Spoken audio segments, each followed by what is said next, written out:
যে 15ই আগস্ট এখানে পাকিস্তানের পতাকা উড়েছে, 17ই আগস্টের নদিয়া যশোর খুলনার পতাকাকে নামিয়ে দিয়ে পাকিস্তানের পতাকা তুলে মুর্শিদাবাদ এবং মালদায় ভারতের পতাকা।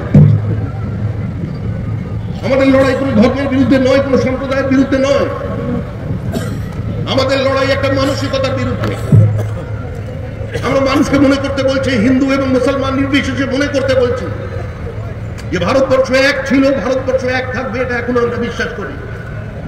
পৃথিবীর ইতিহাসে একটাই দেশ তৈরি হয়েছিল ধর্মের উপরে ভিত্তি করে, যার তার নাম ছিল পাকিস্তান। ধর্ম যদি কোনো দেশকে এক রাখতে পারতো, যদি ধর্ম স্টেটু ঠিক করে দিতে পারতো, ধর্ম যদি রাষ্ট্র নিয়ন্ত্রণের একমাত্র শক্তি হতে পারতো, তাহলে পাকিস্তান থেকে বাংলাদেশের জন্ম হতো না। ধর্ম যদি একটা রাষ্ট্রের জন্ম দিতে পারতো, তাহলে আরবে 22টা দেশ থাকতো না, 22টা ইসলামিক কান্ট্রি থাকতো।